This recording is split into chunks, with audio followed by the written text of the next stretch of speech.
we're here at the Smoky Mountains, Abrams Creek campground. Just one minor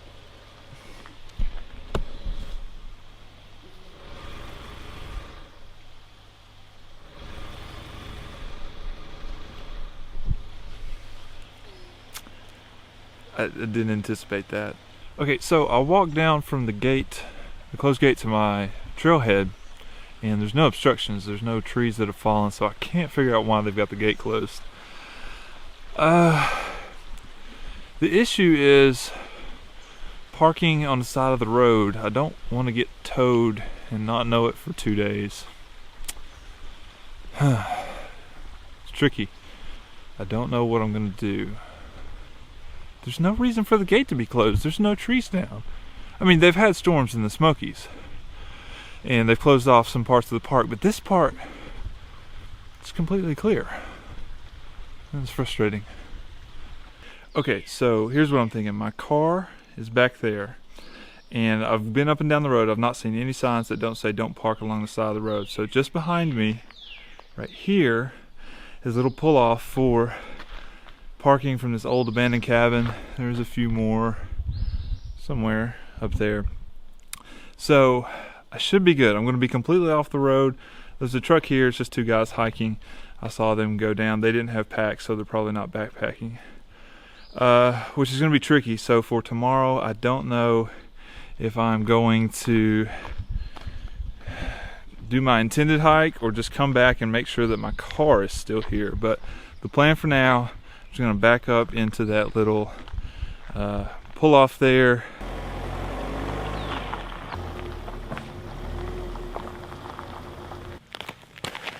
So the guys in that spot ended up leaving. I think we're good.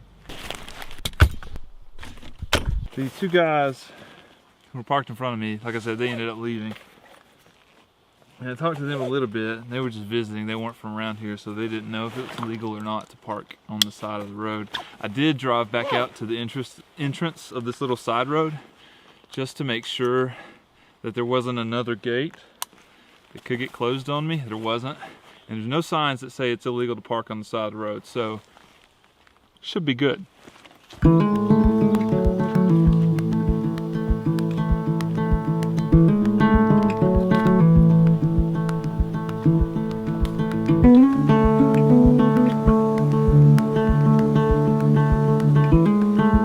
Okay, so you see that right there? That's the trail. This is where I am right now. What you don't see is a bridge. I assumed they would have a bridge, and you know what happens when you assume. You make an when you assume there's a bridge there, there's not going to be one there. That's how the saying goes. I'm not off to a good start on this trip. Alright, so it's not the end of the world that there's not a bridge. I just thought there'd be a bridge.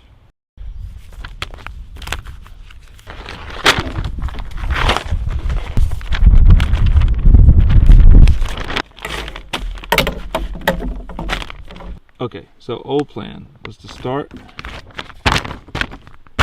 here, go along here, across there, and camp at 17. That should be a bridge. It just should. That's a big stream. So new plan is to hike along here, go up there, and back up to 17. It's a shorter route. And honestly, I could have gone across the river. It wasn't deep, but it's gonna rain. I want to avoid getting soaked as much as I can, so no need to invite it on by walking in a river. So it's gonna be okay. Same campsite, a little bit different route. Let's do it. That's not where we're going.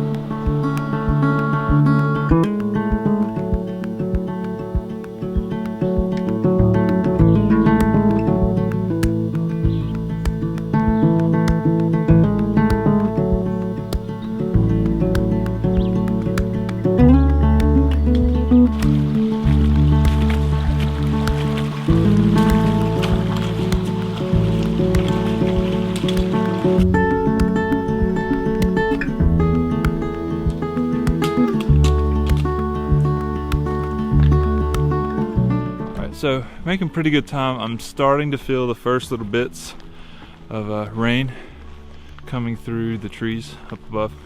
It's about 3:15. They said the real rain would get here about 5, so right on schedule apparently.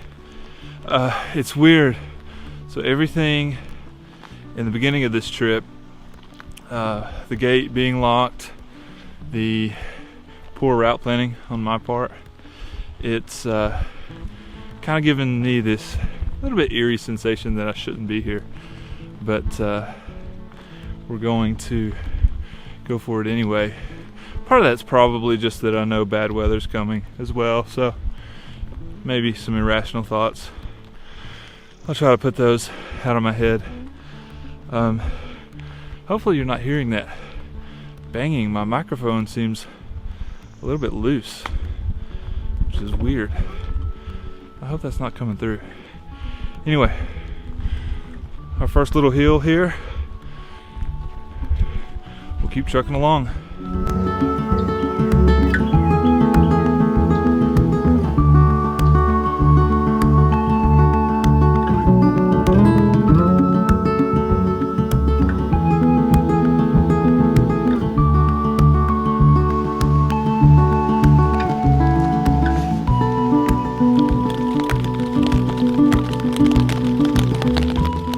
So a little bit different than the last time I talked to you. It's about 7 at night. I've kind of been taking a nap, relaxing a little bit, just sitting inside the tent. There's not much else to do.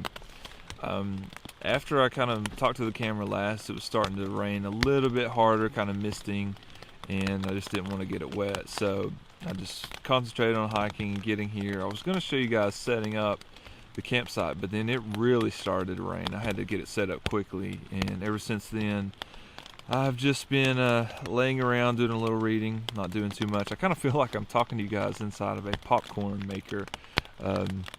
This tent's made out of something called Cuban fiber, and it's really light, but it's really, really loud when the rain hits it.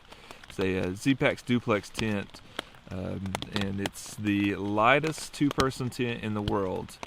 And yeah, I can attest to that. It's really light, really, really nice tent. I mean, look, I'm 6'4", and I've got like my whole hand above my head. I'm just sitting here. But let me show you guys around. See what we've got over here. My pack sitting in the vestibule in its pack cover, not getting wet. Doing a little recharge of the battery down there. I'm gonna have dinner here in a second, and some clothes and shoes on the outside, and yeah, that's about it. It is spacious though. It doesn't look like it.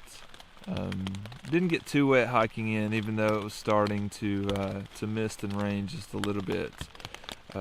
I did kind of want to go over some things about hiking or backpacking in the rain, but it's raining, so kind of difficult to do that with electronics. So hopefully tomorrow morning it will stop raining, and I can go over some things that I do to keep relatively dry in the rain. You're going to get wet at some point, but keep everything relatively dry. So I'm about to go filter some water.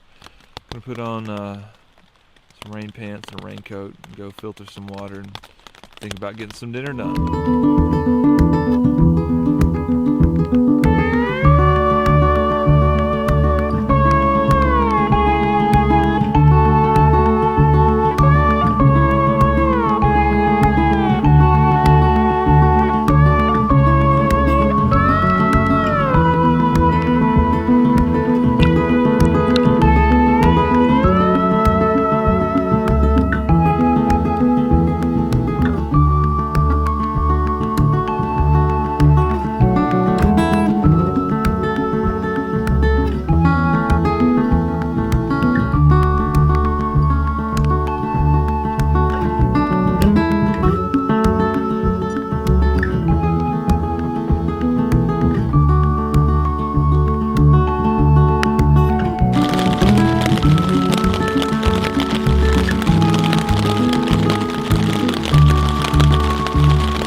So it's about 7:30. It rained for most of the night, from about 5 yesterday till 3 in the morning.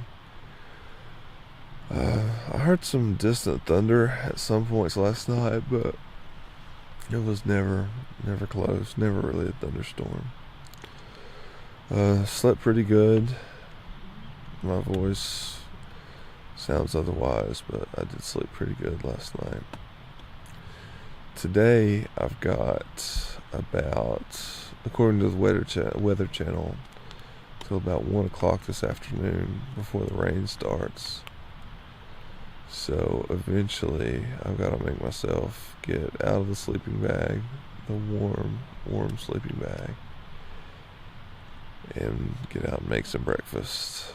It's not too cold outside, probably low 40s, but it's so comfortable in here right now. But gotta make some breakfast. Dehydrated granola, I think, is on the menu today. So gotta make that and then pack up and hit the trail.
Okay, so let's talk about keeping things dry for a few minutes here.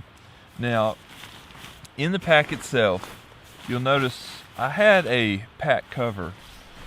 That is just mainly so when I'm at camp, I can lay my pack down outside. I can put it outside the vestibule if I need to while it's raining, and it's not going to get wet. But I don't really depend on that to keep all my gear dry. For that, I use just the tried and true trash bags. This is one of those big liner trash bags. I stuff that down in the main compartment of my backpack and then put everything down into there. Now I kind of went overkill on this. I have a few other smaller trash bags for the smaller compartments of my backpack just to make everything a little bit easier to get to. This one in the bottom I put my sleeping bag in and a dry set of clothes in. Speaking of dry set of clothes, always have a set that you're not going to put on until you're in your tent.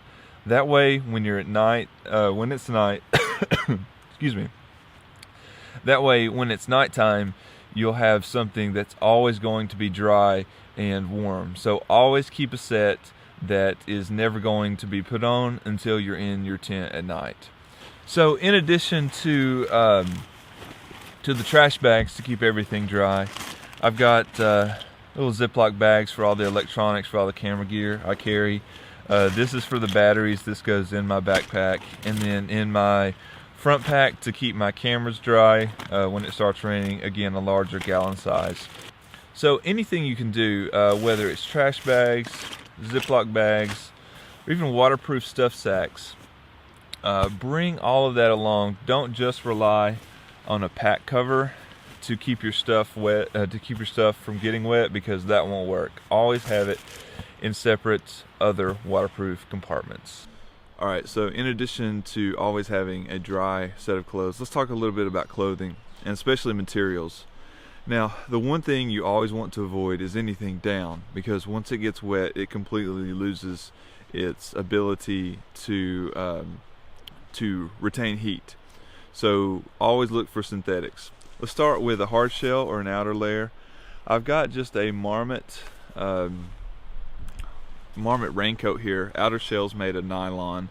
The good thing, and something I think you want to look for in these, is you can tell they're armpits that unzip. That's because if you're having to hike with a raincoat on, you're going to be producing a lot of body heat, and due to the nature of these, they don't ventilate very well. So anything you can do to not sweat is going to be a big deal. Obviously these have a hood. This one, if I can grab it, easier said than done here. This one has a little bit of rigidity here, so there's a little bit of a bill to it, so it kind of turns with you, which is nice. This soft shell or mid layer here is just a synthetic North Face jacket. Same thing for a t-shirt, synthetic, really thin. Pants, again, synthetic.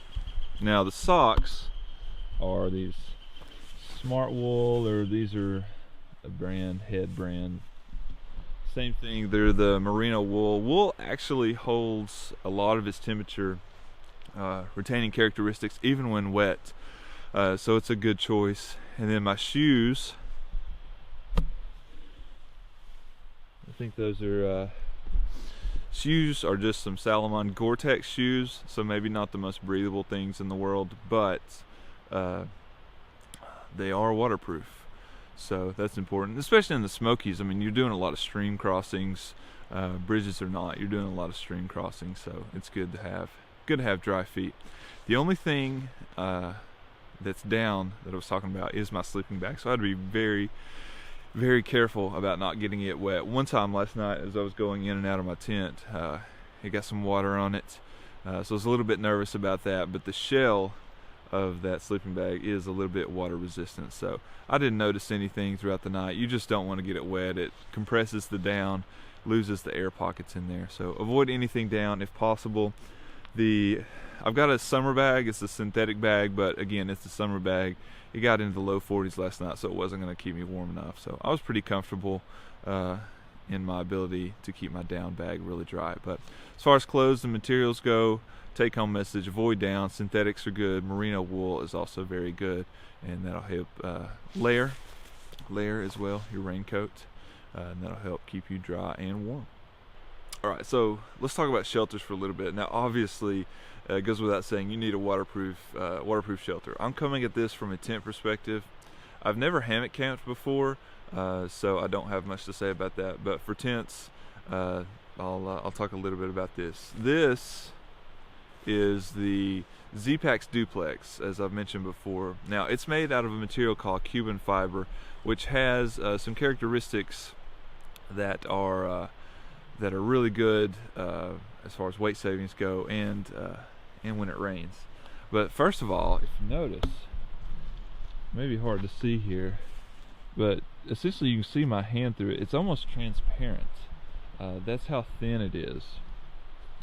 Now, a couple things to look for in a tent, whether it's made out of Cuban fiber or sil nylon, that's the other material that's very popular, is look for a bathtub floor. That is going to help keep you dry from splatter, from the rain that comes down and then bounces back up. About 8 inches here is how tall this is. That does a good job keeping you dry. In fact, last night on this side, it's kind of hard to see. Right in here, you can see where that splattered, and I stayed completely dry. It's because that bathtub floor was so high. This has 2 vestibules. It has doors on either side. And this vestibule area is really handy about storing gear, and if I needed to, I could have cooked under it, left one door open and cooked under it last night. I didn't. It wasn't raining too hard when I decided to cook, so I didn't need to make use of that. Cuban fiber, what's unique about it is, in addition to its strength to weight ratio, it doesn't stretch when it gets wet. That's one thing about sil nylon tents, is they'll stretch a little bit, but this I mean, that's just as rigid as I set it up last night. So that's really a big benefit of Cuban fiber, is it doesn't stretch. Now, I've camped in the rain in a copper spur tent. It's made out of seal nylon. It's stretched overnight, not a big deal. You just have to tighten up your guy lines every so often. Like in the morning, everything will kind of be sagging a little bit. Again, not a huge deal. Look for all your higher end tents. The seams are going to be sealed, so where the material's sewed together, you're not going to have to worry about it leaking there. If I know we like to all save money, but if you're going to be out in the rain, everything is just upped a little bit. There's the potential for hypothermia. I would go for a higher end tent. I wouldn't mess around with a cheaper tent. You know you're going to be getting that seam sealing. You're going to be having the bathtub floor is going to be there. It's not going to leak on you, and I just wouldn't risk it. You don't have to get a duplex tent. That's at the highest end of the spectrum. I've got it because I need to be just ultra light, as light as I can. But I will say it's nice, and when the rain hits that Cuban fiber, it's a unique sound. It's like I was in, like I was saying, it's like I was talking inside of a popcorn maker, but never had to worry about it. One thing I didn't do that I would recommend is test it at home first. Last night was this tent's first night in the rain. I was pretty confident in it just because of all the reviews on it have been incredible. But definitely test this stuff at home first if you have any doubts about it, because it's not worth getting out here and risking hypothermia to find out that, oh, my tent has a leak. So that is my recommendation. Things to look for in a tent: nice vestibule area, seam sealing.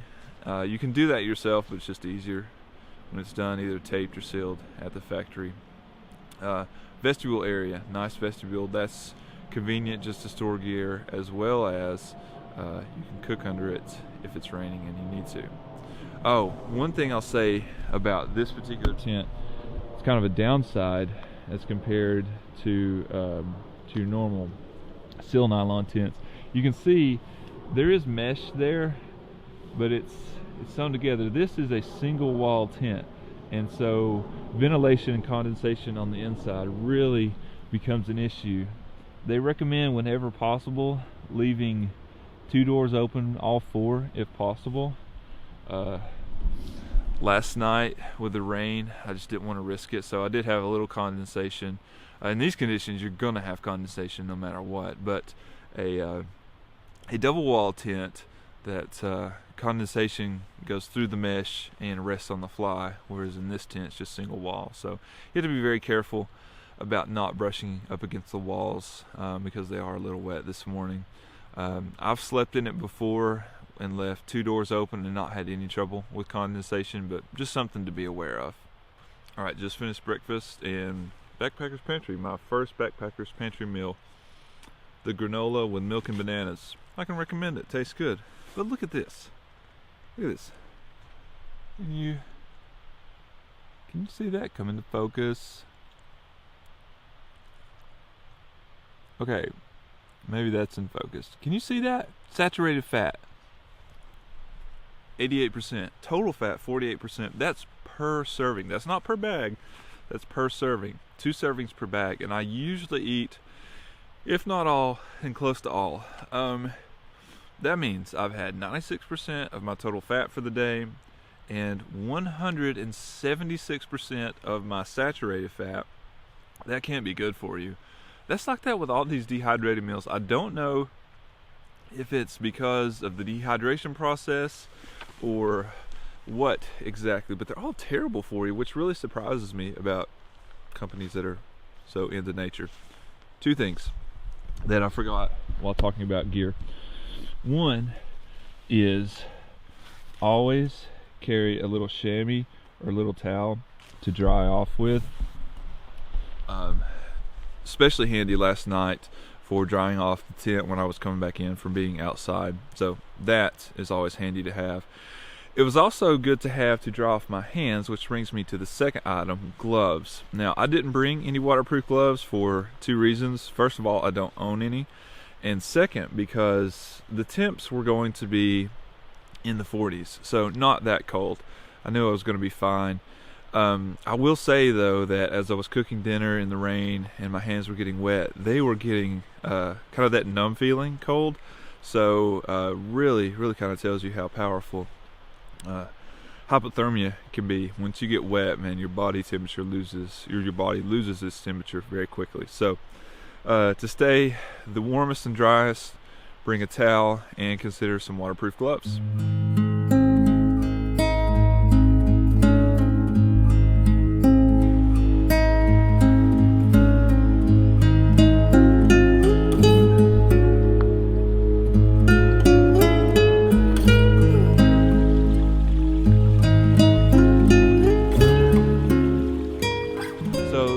For today, my campsite tonight is only about 1.5 miles from where I stayed last night, and if I wanted to, especially if I wanted to stay completely dry, I would just go straight there and set up my tent and be done. That would be kind of boring. I mean, it's 9 o'clock, so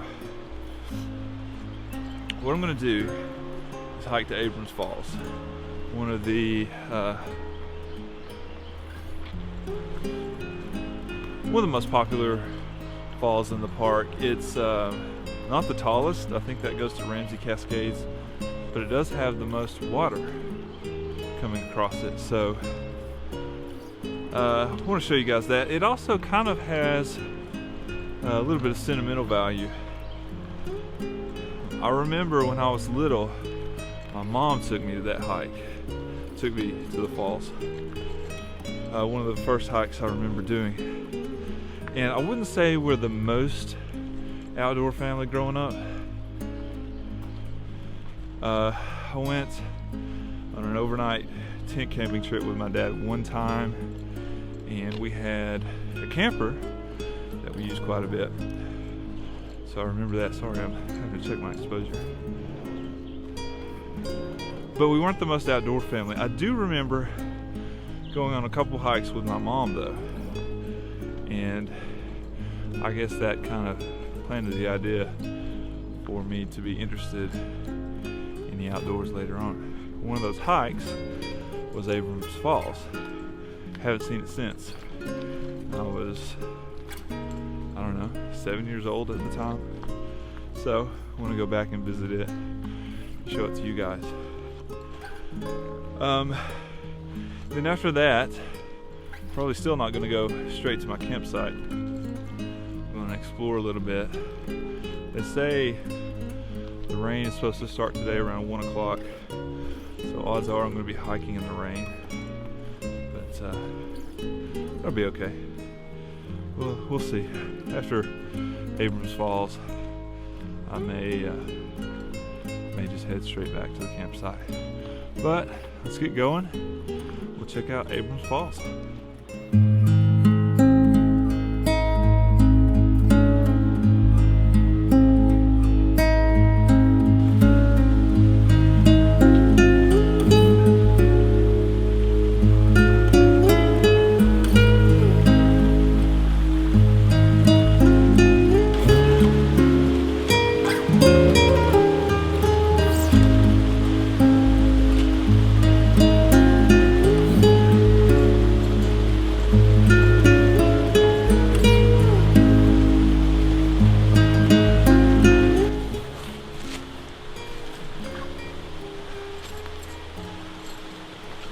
Okay, I'm surprised that one hasn't been dealt with yet. That tree has been falling for a long time.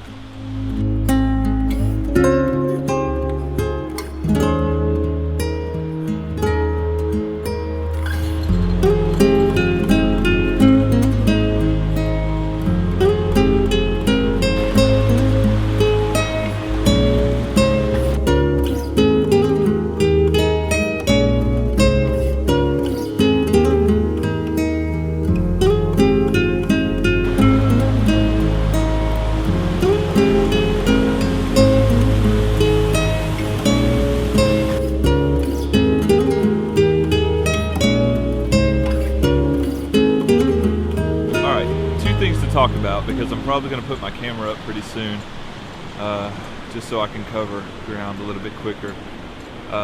Man, that was cool.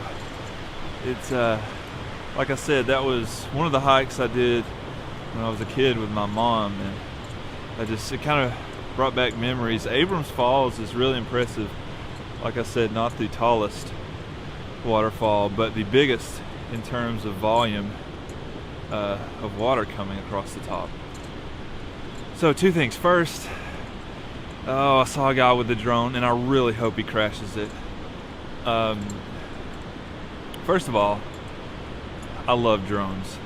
Love the perspective they provide. I think it's one of the most impressive pieces of technology available. What they can do in such a small package is really kind of mind-blowing. I hate drones in national parks. It's just a blatant disregard for not only the rules, but everyone else's enjoyment of the park. As much as I love drones, they are annoying. They're loud, and I understand people being suspicious of them. You never know what people are recording up there, but it's just, they're illegal in national parks. The footage I started this video out with, that was filmed well outside the park, just on a drive-in going by a river. I will never fly a drone in a national park. So that's a little rant. All right, second thing I want to talk about regarding backpacking in the rain is a lot of your enjoyment of it has to do with your attitude. Well, maybe not necessarily your attitude, but your expectations. If you come thinking that everything's going to be easy and you're going to stay dry, then you're going to be pretty disappointed. No matter how good your gear is, eventually you're going to get wet, either from the rain, or if your gear's not breathable enough, eventually you're going to sweat through it. So it's important to come with the right mindset that yes, you probably will get wet. Yes, everything is going to be a little bit more difficult. But I found that our expectations create our reality. So if you expect these things, knowing that yes, it's going to be a little bit more difficult, but you prepare yourself for it, mentally at least, then you're going to increase your enjoyment exponentially. Everything was hard last night. Just even getting in the tent, working way in the tent and shedding the rain gear without getting everything wet. Just taking off a layer of clothes is more difficult, but I knew it was going to be, and so I didn't let that get me down. So if you have a trip and you think it's going to rain, if you can mentally prepare yourself for that, that is going to go a long way. Even more so than having the right gear in some cases. It's going to go a long way in your enjoyment of your trip.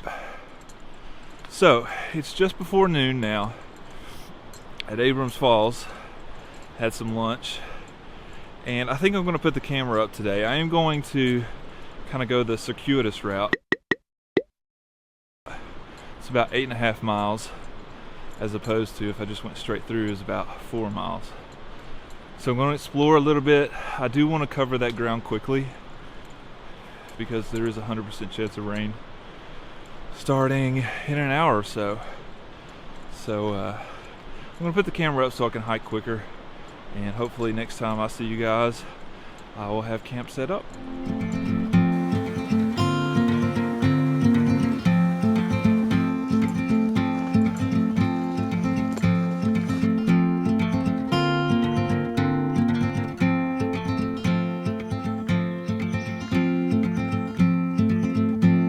Alright, so real quick update here. I'm at a junction.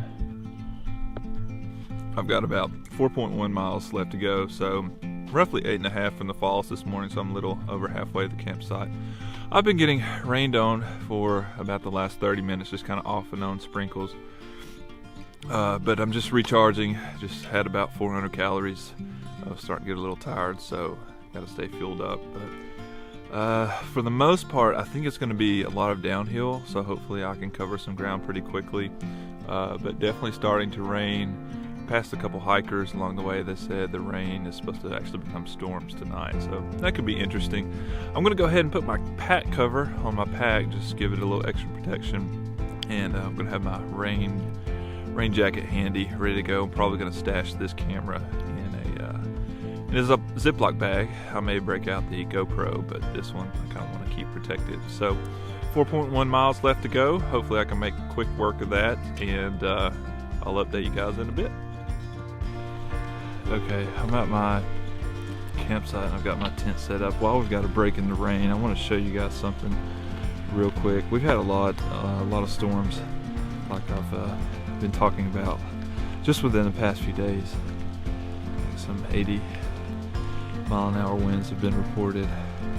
But 2 weeks ago, I was here with my daughter backpacking, and not making any of this up, this tree that fell is right where our tent was. A little bit freaky. I'll throw in some footage, but as soon as we got here, these logs right here, Addison set up some of her toys on those, and then that tree had to have fallen 2 nights ago, but yeah, fell exactly where our tent was. Not quite sure what to make of that.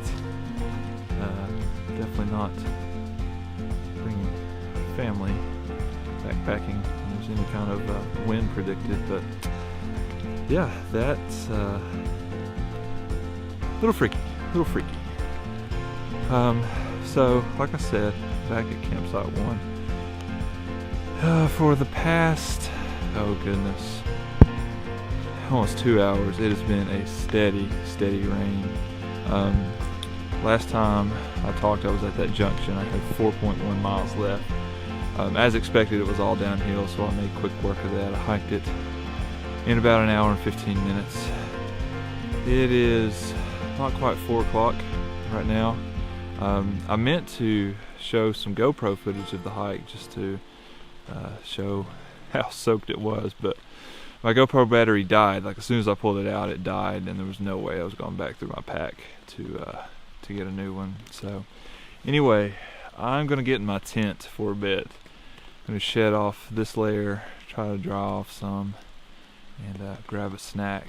It was a good day though. Like I said, once I hit that downhill, I really covered some ground quickly. 4.1 miles in an hour and 15 minutes is pretty fast for me, anyway, with a pack on. So let's attempt to dry off as much as we can, warm up some, and rest my feet as well. I did step in water earlier with my left foot, so I'm sure I've got some blisters warning that. I stepped in water above the level of my shoe, I should say, so got pretty wet there.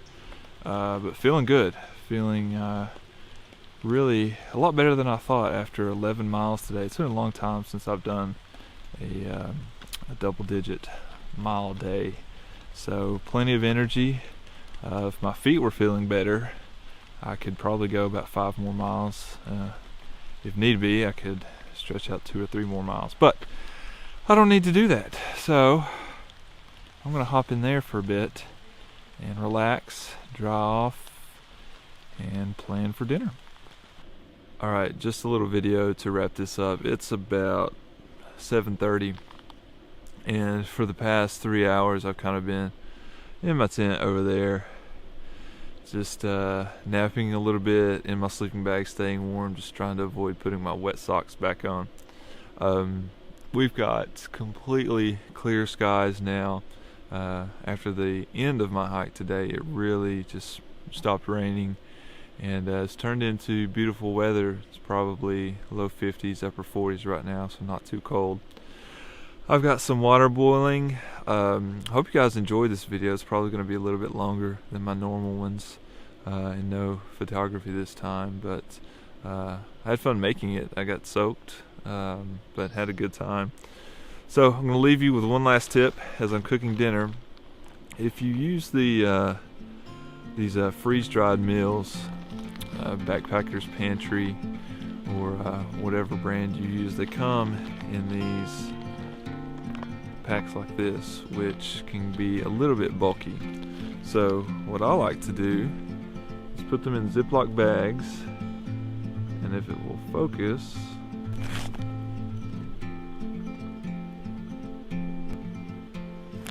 okay, put them in these Ziploc bags and then write all your information down on there. And these Ziploc bags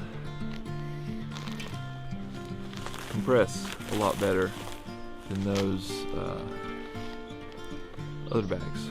So just make sure you have one of these that you can dump all the ingredients into and seal off so that they will rehydrate and you can save yourself some space. So anyway, hope you enjoyed this video. If you did, like and subscribe, and we'll see you next time.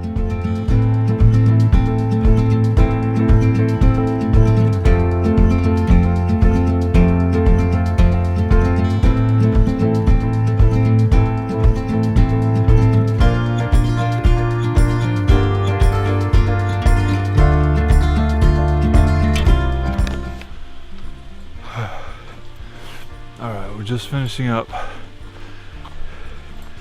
We're at the moment of truth. Will my car still be there?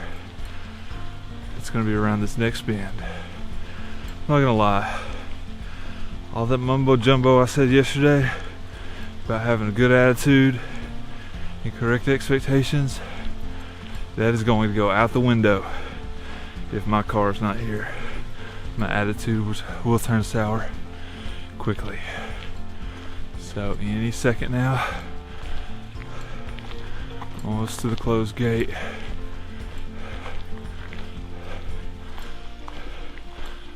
Oh, the suspense builds.